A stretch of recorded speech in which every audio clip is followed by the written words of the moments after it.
An aggressive approach and an open mind to new control methods have been the keys to success in tackling herbicide-resistant weeds for northern New South Wales farmer Tom Murphy. Mr Murphy manages the 10,000 hectare North Star aggregation for the Sustainable Agriculture Fund. About 8,500 arable hectares are under rotation to both winter and summer crops.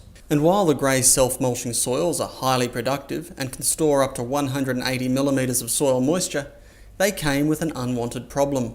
We haven't been here for too long, we've only been here for 4 years, and one of the properties that we purchased had severely resistant weeds.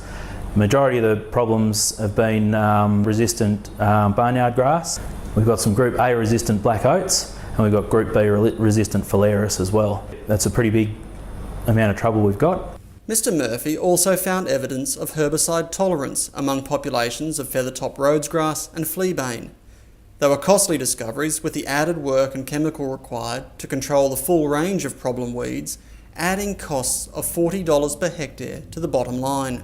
A lot of this was discovered purely, we went and did the first spray of a fallow, and with a reasonably robust rate, and found that the barnyard grass was still remaining in the paddock. So we knew straight away we had a problem. So we sent the seed off for testing and came up with a plan to counter that. That plan features a strong emphasis on crop and chemical rotation, precise rates of herbicide, and the adoption of double knock techniques, as well as non-chemical methods such as strategic cultivation and windrow burning. One thing we've definitely done is be really aggressive with these weeds. It does cost more, but I think, you know, you fight a few battles, but and you might not win them all, but with that aggressive approach, we're winning the war on the weeds. And think outside the square. You know, if someone told me that windrow burning was the way to go around here, I would have laughed at them a couple of years ago. But yeah, you know, we're giving it a crack, and if it doesn't work, at least we know. But if it works and it's a winner for us, then we're ahead. And the ability to grow summer crops has delivered a number of advantages to the weed control program. Say for cotton, for example, you've got a long fallow leading into it.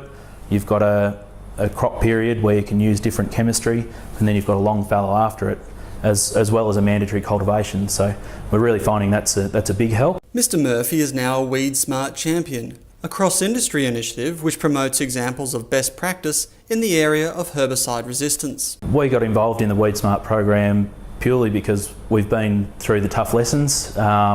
We encountered a problem and had to be very quick on our feet to try and get around it. And if I can share those lessons with other farmers so that they can get on top of their problem weeds sooner, that's a win for the industry. I want to meet people who have got problems and have tackled their problems in a different way.